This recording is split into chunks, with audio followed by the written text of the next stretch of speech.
Since we've been talking about space and Apollo pretty much the whole night,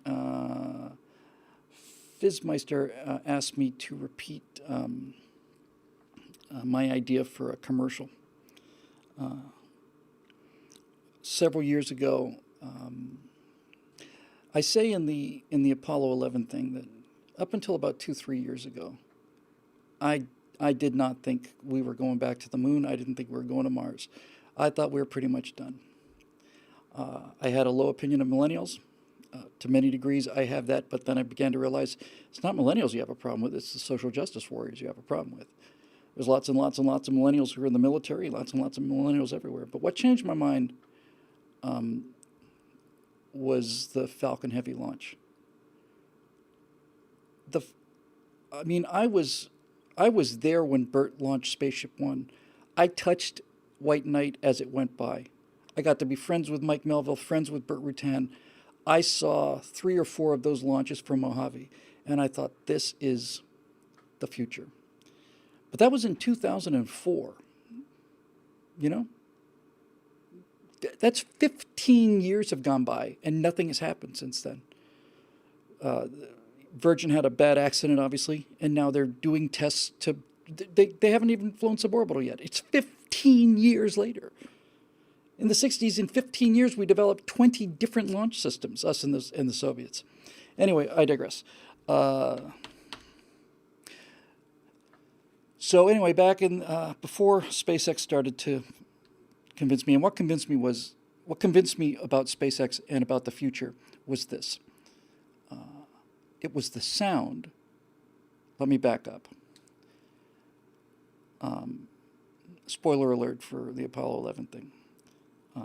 I start the thing by talking about watching the moon landing, and I was in the Plaza Hotel in New York City. My dad's a hotel manager, so he's friends with hotel managers. He was certain that we would be in the United States in time to see the fake moon landing, and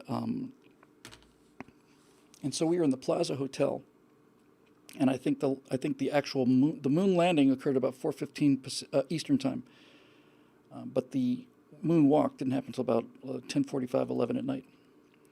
And it was hot in the room. It was hot because the windows were open. And the windows were open because the Plaza Hotel, we were in the manager's suite, overlooks Central Park. And there were tens of thousands of people in Central Park watching the moon landing on these giant TVs. Yeah, it's over 3 hours. About time we haven't done one of these 3-hour ones in a long time. And when Armstrong took the step and said, "That's one small step for man, one giant leap for mankind," there was a roar that came out of Central Park. It was a sound when I originally wrote the script, I said, that is a sound I'd never heard before. Before or since. And as I was doing the drafts on this thing, I thought, that's not quite right. You have heard this sound once before. And the only time I have heard that noise, I've heard, how many times have you heard cheers? You got to, football games, events, any kind, anybody. We've all heard cheers thousands and thousands of times in our lives, but this was different. I can't put my finger on it, but when I tell you what it sounded like, you'll know. I waited 48 or 49 years thinking that we were done, and then I heard that sound again. And then when I heard that sound again, I thought, no, we're going to be fine. And that sound, I strongly recommend that you tee it up as soon as I end the show. Listen to the sound that the audience of people who are in their 20s and 30s and early 40s make outside of the actual control room on SpaceX. Listen to the sound that the crowd makes when those 2 boosters come back and do that simultaneous landing. It's not just a cheer. It's a cheer that then goes, it's a cheer with afterburners. I'd never heard that sound before since. And, well, I heard it before. I heard it before on July 20th, 1969.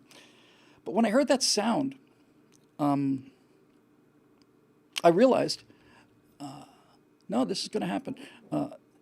And that spirit was still alive. And then I thought, okay, so this one's going to be a little different. I closed the Apollo thing by saying, the space race number 1 is over. Space race 2 is beginning. And this space race is going to be very different. Ours was essentially fighting a war with an enemy. This one, the coming up one is not going to have that intensity. And it's not going to have quite the patriotism, and that's okay. What the new space race is going to be is it's going to be fun. And that was a thing I could not get used to. I had a hard time adapting to that. Seeing the people talking about the mission, wearing T-shirts and stuff, was tough, and I just didn't take it seriously. But when they launched Falcon Heavy, I realized that they're going to succeed, and the reason they're going to succeed is that anybody who puts up a cap. Do I have a 3-hour limit on this thing? It says it's still recording. Anyway, when I saw the guy in the Tesla Roadster, when I heard that Elon Musk as a test payload, I mean, it's basically could have put a slug of lead up there to see how much this thing's going to lift. When I heard he was going to put a red sports car up there, I thought that's genius. Then when I saw the sports car, and I saw the guy at the wheel with his elbow out the window like that, I thought that's even more genius. And then when they were playing David Bowie Move It, I thought, my God. And then when I saw the Don't Panic on the navigation screen, I just said, this time it's going to be fun. It's really going to be fun, and it is going to be fun. Any company that has a recovery vessel with the official name of course I still love you, that company's going to Mars, and going to go to Mars before the Chinese or the Russians or the Europeans or even before the American government. If you are loose enough and cool enough and having enough fun, and most importantly of all, if that company is still enough under the control of one person so that one person's vision can be executed and not done by committee, then they're going to get there for sure, and sooner than I ever thought. I'm going to live to see it. It's assuming I live to see the end of the Stratosphere Lounge episode, which is aging us all rapidly. But that sound, that scream that comes up from these people when those boosters land, it's just chilling. It's magnificent.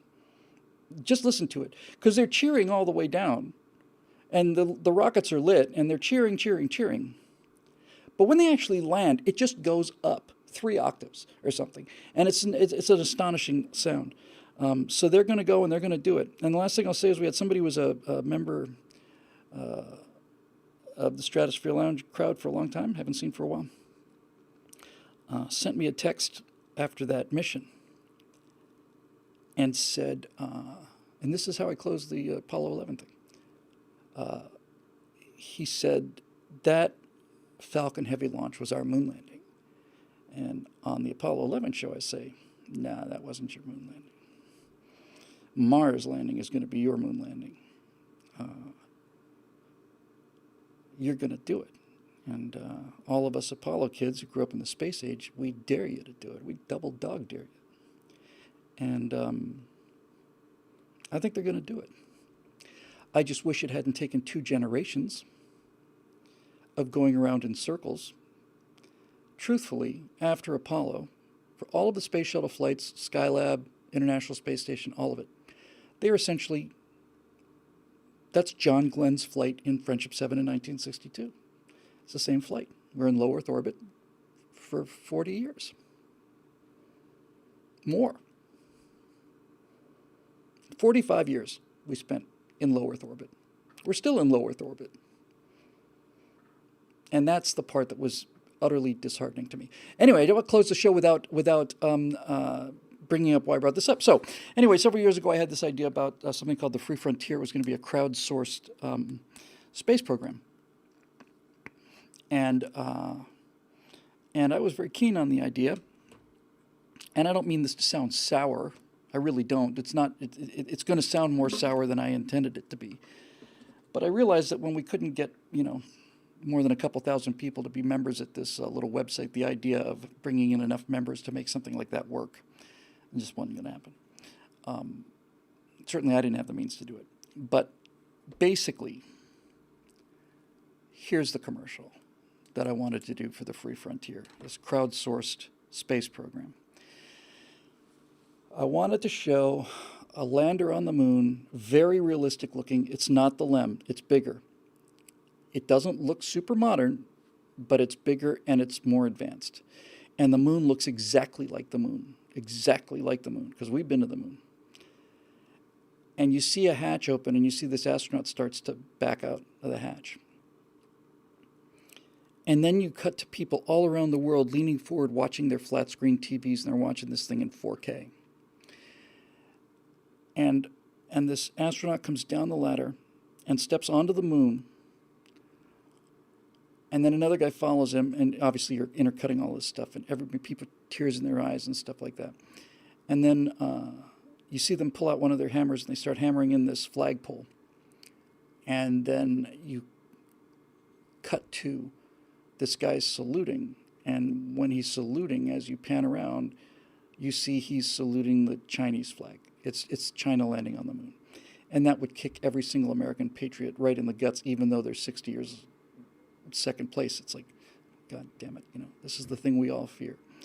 So you're sitting there, and people are crying, tears streaming down their faces, and you're watching these two Chinese astronauts plant this flag and salute the flag and basically do everything they did on Apollo 11. And after you see them starting to go about their business of working in that little lunar lander, the camera just slowly pans off to the side. And as they pan off to the side, there are two guys with their arms crossed, just kind of leaning against a buggy board, and they've got American flags on their shoulder. And then they say, "Okay, let's go." So then you see these guys get up and start driving over to these guys and said, "Hey, welcome. Glad you're here. We got hot showers for you." And you do a reversal, and back underneath the dome is this enormous city, and it says casino and hotel and all of this stuff. And the Chinese load their luggage onto the back of the buggy, and we drive them off to Lunar Vegas. I just loved it. I loved it. I thought it was great. That was just cool. And I actually think that's pretty much what's going to happen. Well, baby, I'm coming home. An hour and 15 minutes late, but I am coming home. So we'll be seeing a lot of promotion for the Apollo thing. There will be one more Stratosphere Lounge before the launch of the first one, which happens... No, wrong. Check my calendar.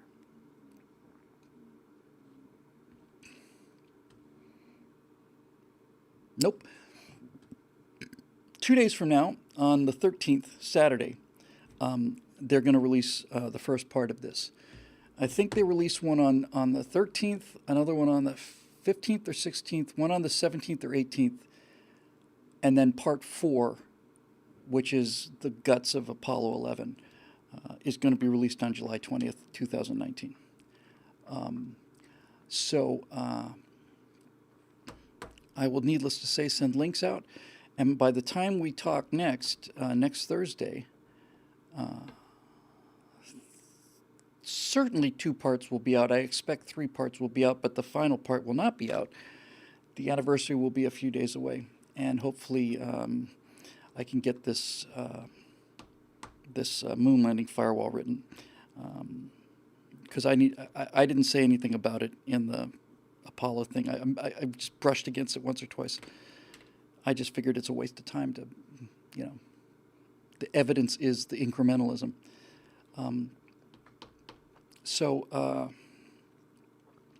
Anyway, it'll be fun, and I think this thing's going to get some traction. I hope so. We'll see. God knows a lot of people put a lot of work into it, and it really shows it's all there up on the screen. So looking forward very much to hearing people's comments about it and talking about it next week on the Stratosphere Lounge. And then after that, the work will be done. The typical firewall is about 1,200 or 1,300 words. I don't remember what the exact number was, but I did the math. And when I was finished writing the scripts, the 4 parts for this Apollo thing, it turned into the equivalent, no fooling now. It was 38 firewalls long. It was 38 firewalls that I wrote for this thing in the space of 10 days, I guess. So, just goes to show you what you can do when, you know, when you're motivated. I'm going to try and put a link to billwhittle.com. Cheryl tells me we got a new member based on the trailer. Thank you. One of the things that I'm negotiating for is the ability to put out the script as an ebook, because the script is, they probably cut, I don't know, 15% of it just for time. And I'm trying to find whether or not we can prepare a digital download. It's not like this thing won't be everywhere. It's going to be everywhere. And Daily Wire is going to run it on their site, and they're going to get all the hits, and they deserve it. They put a ton of money into it. But as a membership bonus, I would like to be able to offer the ebook. It's a thin book, but 42,000 words is 42,000 words. And I'd like to be able to have a link for members to digitally download all 4 pieces so that they can view them anytime they want to. If it had been even 2-3 years ago, I would have gone with a DVD, but the DVD requires making the DVDs, mailing the DVDs, all this stuff, and nobody, hardly anybody has a DVD player anymore. So, anyway, that's it. 9:20, not bad. 3 hours and 20 minutes. Not the record, but it's up there. So as always, thanks again for joining us. This show is made possible by the paying members at billwhittle.com. And to those people, we are eternally grateful. Many of them are here right now watching live. And some of you watching on YouTube. I'm looking forward to showing off this this thing, and that is the term for it. Just show it off. I'm unspeakably proud of it, and I oh, this is the record, this longest one ever? Really? That surprises me.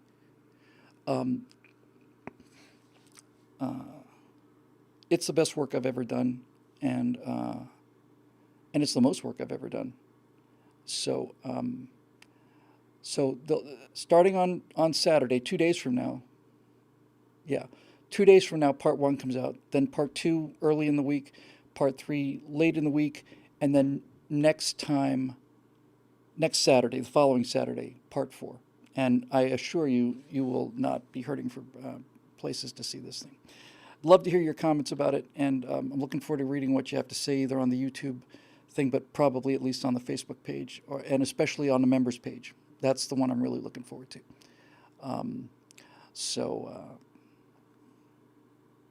It's just terrific. I mean, it's my life's work. I actually had the thought somewhere in here. I think it was when I was writing the last part of the last piece. I actually had this strange thought, and the thought was, the reason you didn't get to go to the Air Force Academy and your vision in your eye and stuff, and the reason you didn't get a chance to do it was because somebody had to write this thing. And I probably have too much imagination to be a test pilot. In any event, I'm extremely proud of it. I think it's excellent. And the amount of work they put into costumes, makeup, lighting, photography, color balance, it's just, the set especially. I just think it's just really, really good, and I can't wait to hear people's comments about it. All right, honey, I'm coming home now. I know I'm late, but I've been on video surveillance camera for the whole time, so hopefully that'll soften the blow a little bit. Okay, that'll do it for this edition of the Stratosphere Lounge. Again, I guess we will see you next Thursday, and here comes that giant leap.